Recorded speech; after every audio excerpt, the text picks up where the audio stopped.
자, 성탄절입니다. 우리 교회 성도님들 중에도 생일이 오늘인 분도 있더라고요. 제 제자 중에도 생일이 오늘인 분도 있어요.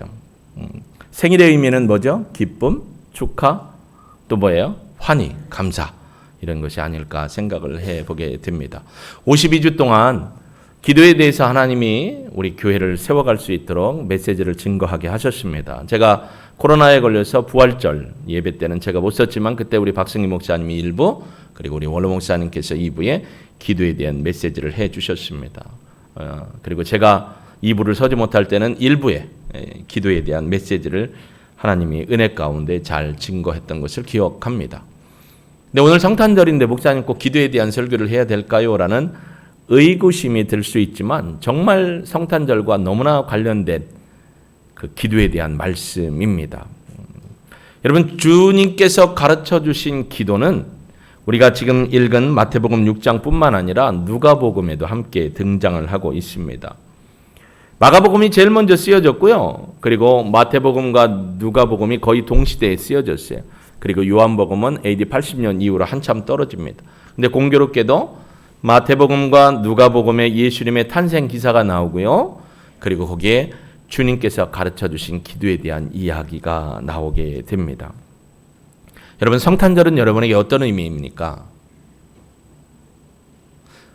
자, 혹시 어제나 오늘이나 내일이 아니고 어제나 오늘이나 성탄절을 맞이해서 가족끼리나 아니면 부부간에나 선물을 교환하신 분이 혹시 계세요? 목사님, 우리 남편이나 아내는 절대 그런 일이 없습니다. 그런 분도 있겠지만 여러분, 성탄절은 예수님께 선물 드리는 날이고 하나님 앞에 영광 돌리는 날입니다. 할렐루야. 부부간에 그렇게 하는 게 좋아 보여 행복해 보이는 것 같아도 성탄절은 하나님이 영광 받으셔야 되고 예수님의 탄생을 기뻐하며 축하하는 그런 날이 되어야 할 줄로 믿습니다. 그래서 우리가 여기 모여서 하나님 앞에 영광의 박수 올렸고 예수님의 탄생을 축하하는 축하의 박수도 올리고 가장 중요한 선물인 예배를 하나님 앞에 드릴 수 있는 것이 축복이고 평안이 아닐까라는 생각을 해보게 됩니다. 누가복음 2장에 보면요, 뭐라고 표현했냐면 지극히 높은 곳에서는 하나님께 영광이고 그 다음에 뭐죠? 땅에서는 하나님의 기뻐하심을 입은 사람들 중에 평화라겠어요. 기뻐하심을 입은 사람들이 헬라어 원어로 보면 무슨 얘기냐면 하나님의 은혜를 입은 사람들 중에 평화라는 거예요. 하나님의 은혜가 임한 사람들 중에 진정한 에이레네의 평강과 평안이 임한다라는 것을 얘기해 주고 있습니다. 왜 누가복음과 또 마태복음에 이 주께서 가르치신 기도를 등장시켰을까? 누가는 11장에서 그 얘기를 하거든요. 누가복음 11장 한번 보시겠습니다. 1절부터 4절인데요. 우리 같이 한번 읽어봅니다. 예수께서 한 곳에서 기도하시고 마치심에 제자 중 하나가 여짜오되 주여, 요한이 자기 제자들에게 기도를 가르치는 것과 같이 우리에게도 가르쳐 주옵소서. 예수께서 이르시되 너희는 기도할 때에 이렇게 하라. 아버지여, 이름이 거룩히 여김을 받으시오며 나라가 임하시오며 우리에게 날마다 일용할 양식을 주시옵고 우리가 우리에게 죄 지은 자를 모든 사람을 용서하오니 우리 죄도 사하여 주시옵고 우리를 시험에 들게 하지 마옵소서 하라. 1절에 보니까요, 이렇게 얘기를 해요. 예수님이 기도하시고 내려오는데 제자 중 하나, 예수님을 따르는 제자 중 하나가 예수님 앞에 이렇게 얘기합니다. 주님, 요한도 자기 제자들에게 기도를 가르쳐주고 또 그 기도의 삶을 사는데 예수님은 우리에게 예수님의 가치와 예수님의 나라와 예수님이 이 땅에 오심 가운데서 요구하는 그러한 가르침의 기도를 우리에게는 안 가르치시나요? 라는 표현이에요. 우리가 읽은 마태복음에는 그런 내용이 없어요. 근데 누가는 그렇게 기록을 하고 있어요. 당시 유대인들은요, 날마다 기도했어요. 그러니까 사실 기도를 몰라서 가르쳐 달라는 건 아니라는 의미죠. 요한은 쿰난 공동체에서 훈련받고 지난주에 얘기했던 것처럼 이사야 40장 말씀, 말라기 3장 말씀처럼 광야에서 외치는 자의 소리로서 주님의 오심을 선포했어요. 그리고 요한을 따르는 제자들, 사도 요한이 아니라 침례 요한을 따르는 제자들에게 그들에게도 이 요한이 함께하는 공동체의 가치를 기도로 알려줬어요. 그래서 예수님의 제자 중에도 예수님을 따르기 전에는 누구를 따른 사람이 있었냐면 요한을 따랐던 사람이 있어요. 그래서 요한 밑에서 기도를 배웠어요. 그래서 이제 요한이 얘기할 때 보라 세상 죄를 지고 가는 하나님의 어린 양이로다 하니까 그래 어떻게 했어요? 그분을 따라서 제자가 된 사람 중에 하나가 그러는 거예요.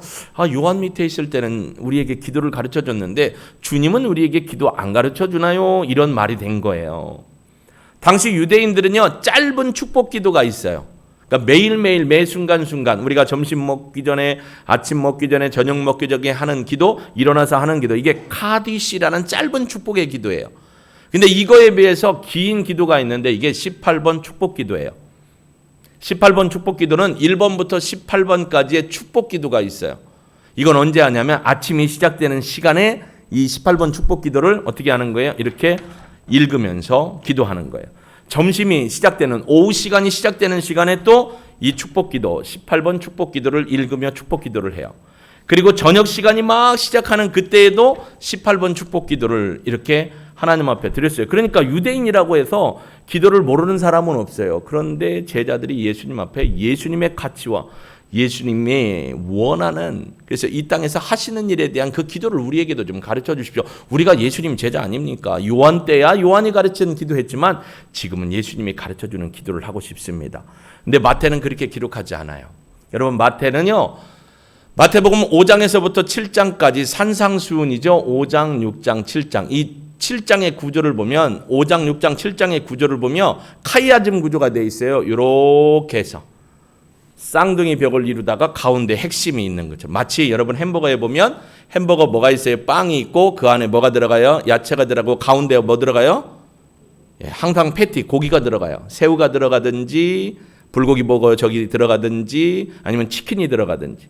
중요한 건 뭐 먹고 싶은데 상추에 야채에 치즈 넣고 빵을 넣었어요? 고기 먹고 싶은데 그렇게 든 거예요. 그러니까 5장, 6장, 7장은 카이아즘 구조를 가요. 샌드위치보다 더 심한 카이아즘 구조로 가는데 그 구조를 한번 우리가 봐야 왜 예수님의 기도가, 가르치신 기도가 중요한지를 보게 됩니다. 화면 한번 부탁드리겠습니다. 처음에 화면을 한번 부탁드립니다. 마태복음 5장에서 7장까지의 본문을 연구해 보면 이렇게 카이아즘 구조로 나옵니다. 맨 위에 보면 팔복에 대한 이야기가 나와요. 녹색 부분이 있죠. 그 앞에 파란색 팔복 A라고 돼 있죠. 맨 밑으로 가보면 이 팔복에 대응하는 결론적인 권면이 나옵니다.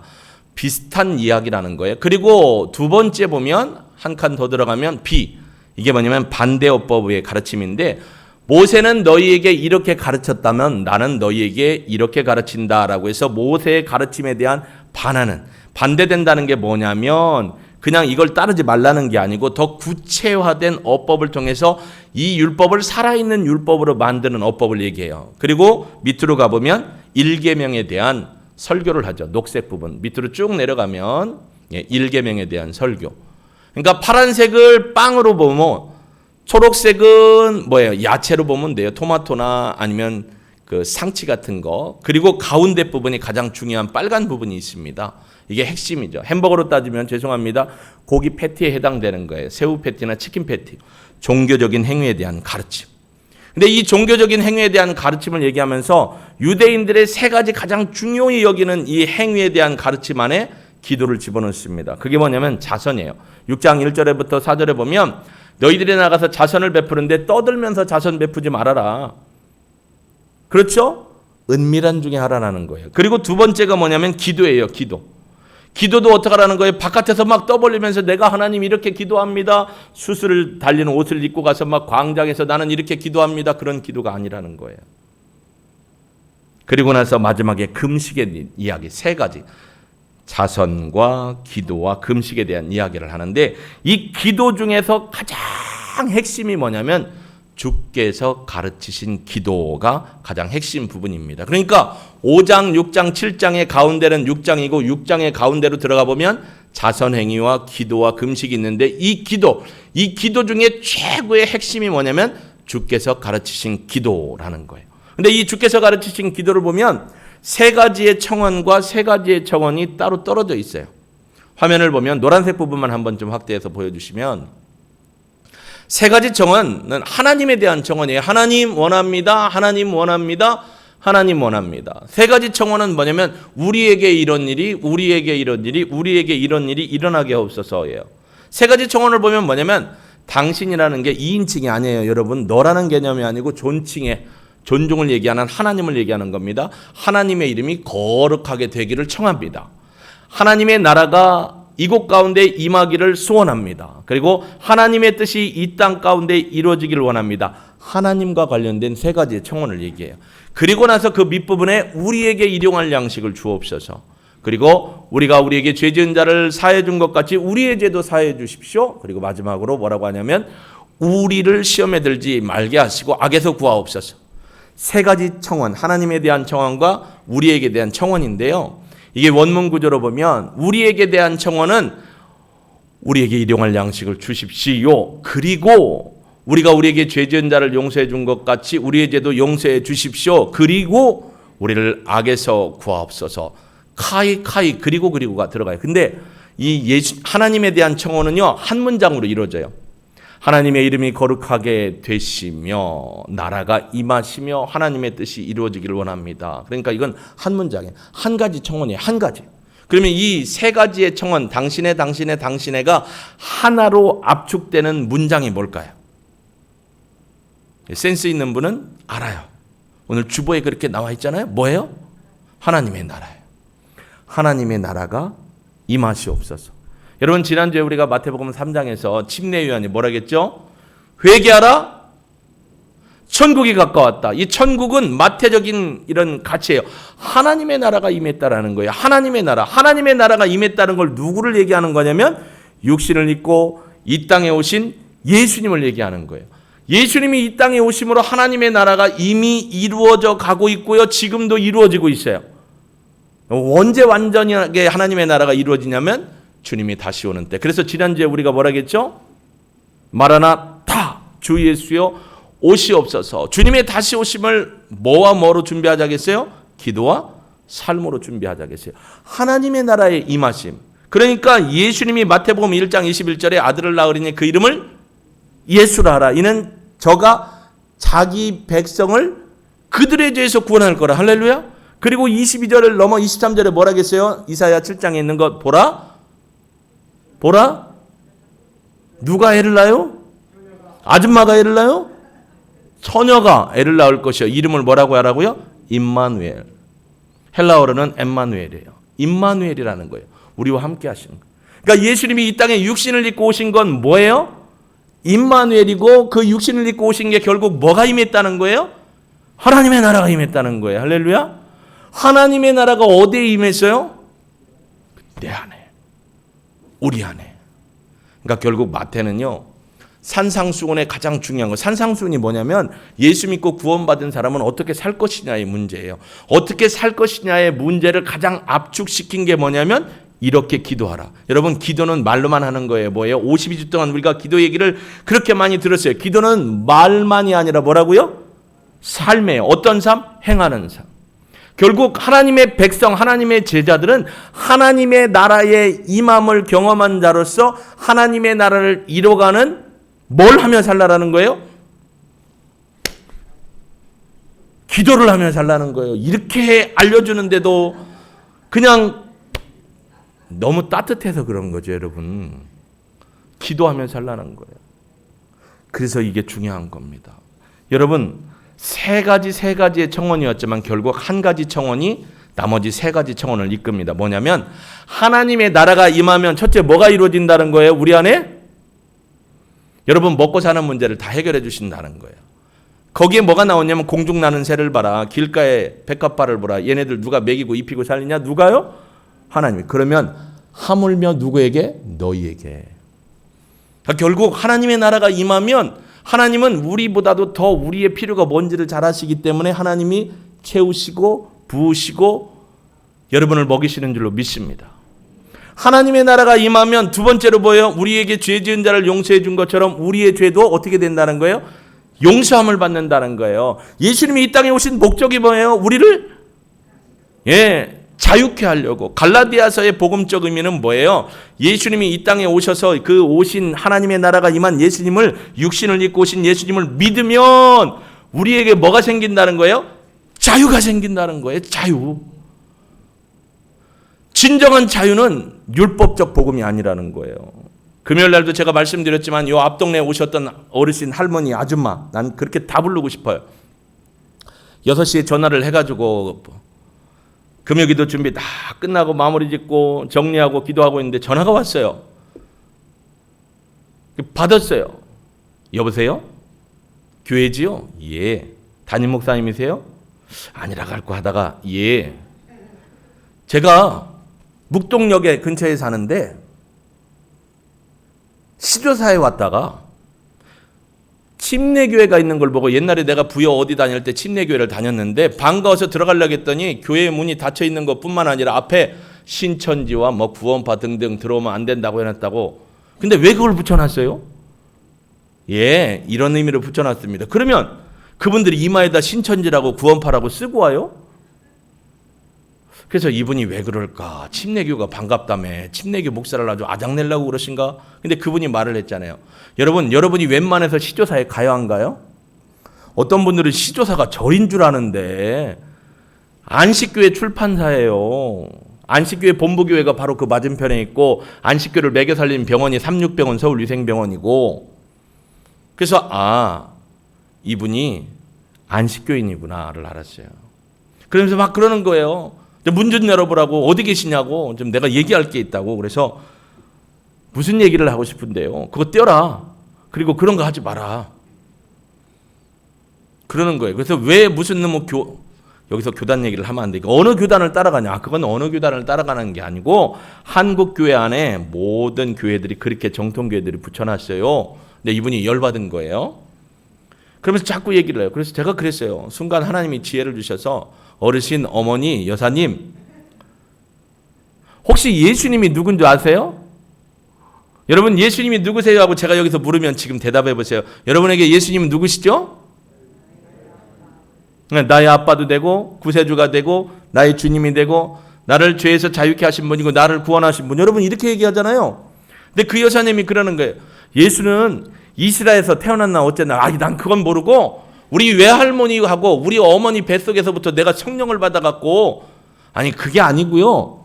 예수님이 여사님에게는 누구시냐고요. 그거 묻지 말라고.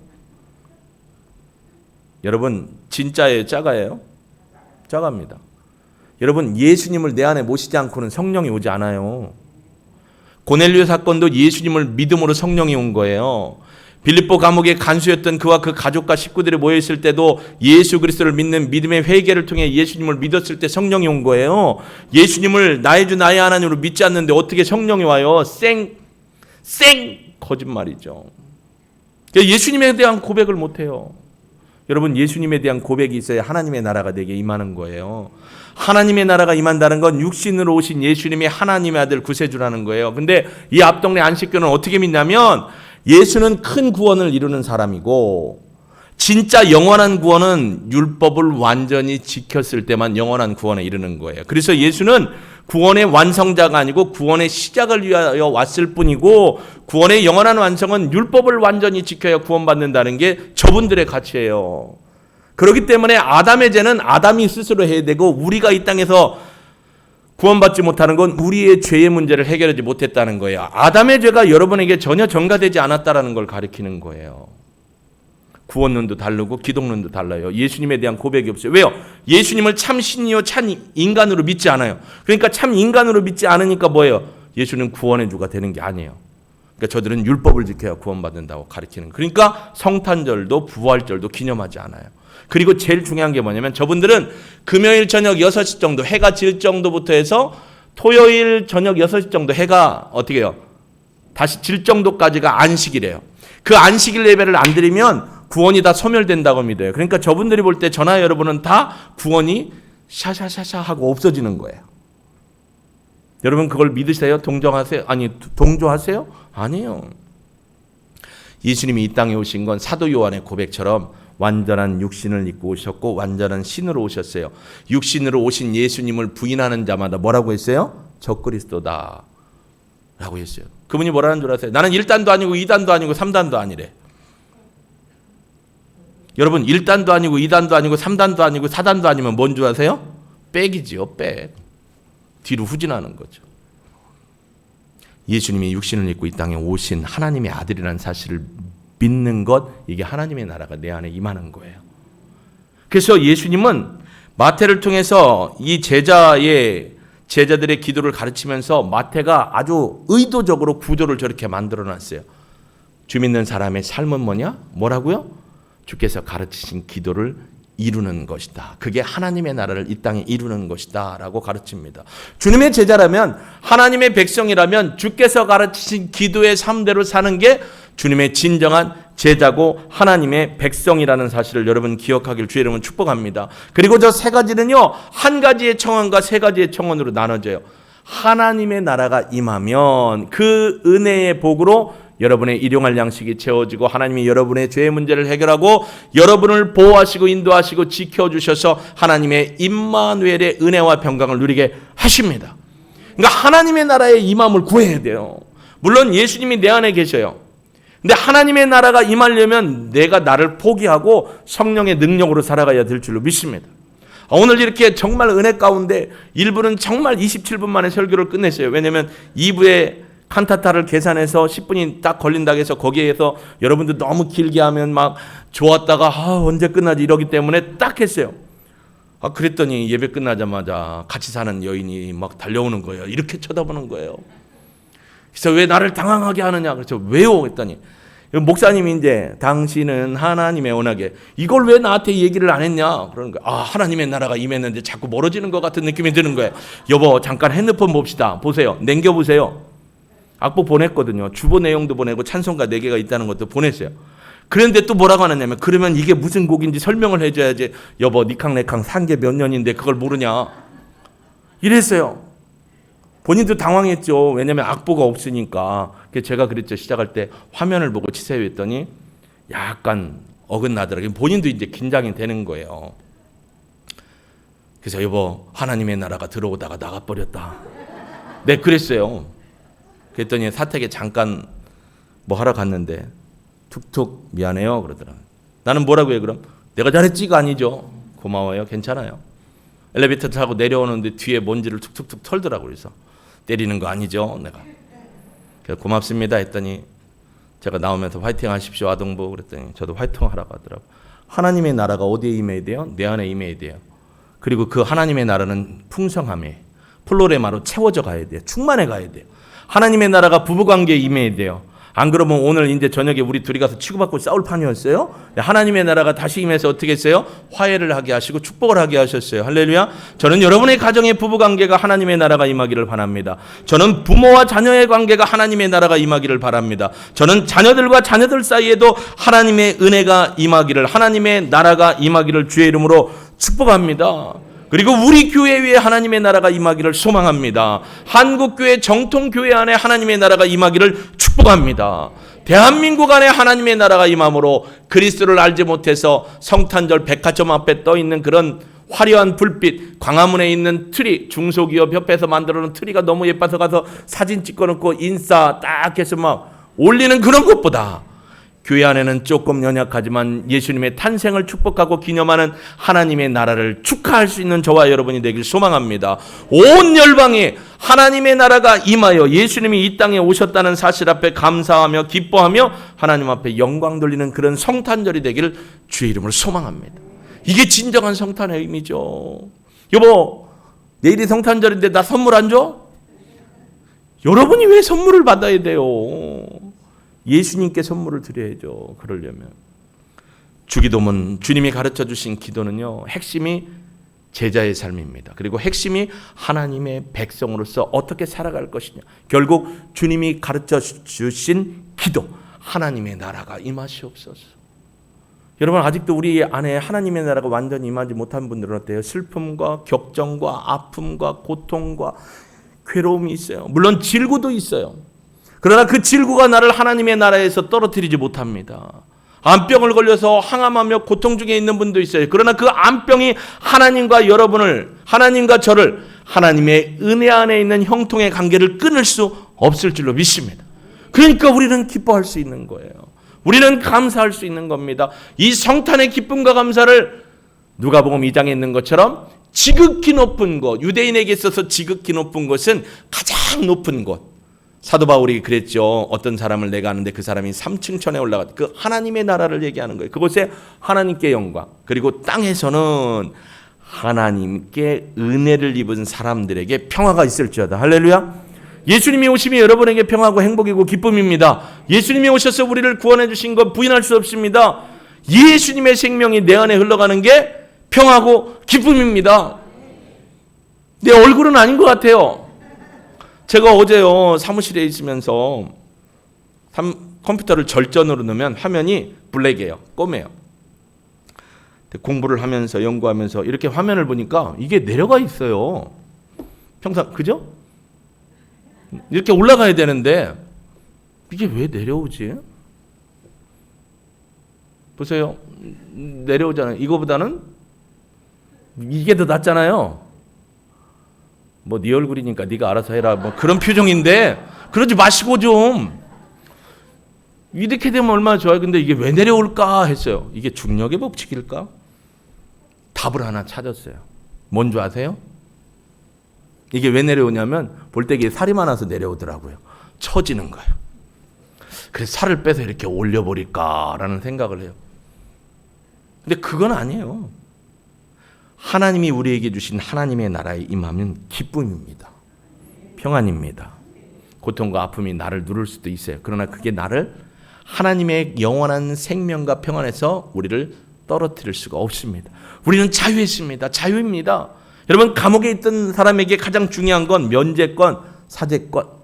성탄절 해갖고 특사로 나오시는 분들도 있을 거 아니에요. 그게 가장 중요한 거예요. 우리를 죄의 사슬에서 구원하신 분이 누구라고요? 이 땅에 오신 하나님의 나라 곧 예수 그리스도가 우리에게 참 자유를 주신 줄로 믿습니다. 이 믿음의 신앙으로 성탄절의 기쁨과 하나님 앞에 영광 돌리는 저와 여러분의 삶이 되시기를 주님의 이름으로 축복합니다.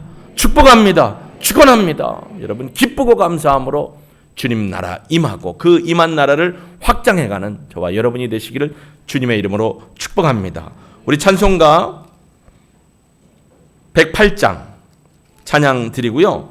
오늘 말씀처럼 하나님의 나라가 내 안에, 하나님의 나라가 우리 가정 안에, 하나님의 나라가 부부관계 안에, 하나님의 나라가 부모와 자녀 안에, 하나님의 나라가 자녀들 관계 안에, 하나님의 나라가 우리 교회 안에, 하나님의 나라가 우리 대한민국 거룩한 진리 안에 있는 교회 안에, 하나님의 나라가 우리 민족 안에, 열방 안에 임함으로 빛 대신 예수 그리스도의 생명이 흘러넘치고 죄인들이 주께 돌아와서 구원의 은혜를 받고 찬송하는 역사가 일어나게 해달라고 우리 자신과 나라와 민족과 교회를 위해서 함께 결단의 기도 드립니다.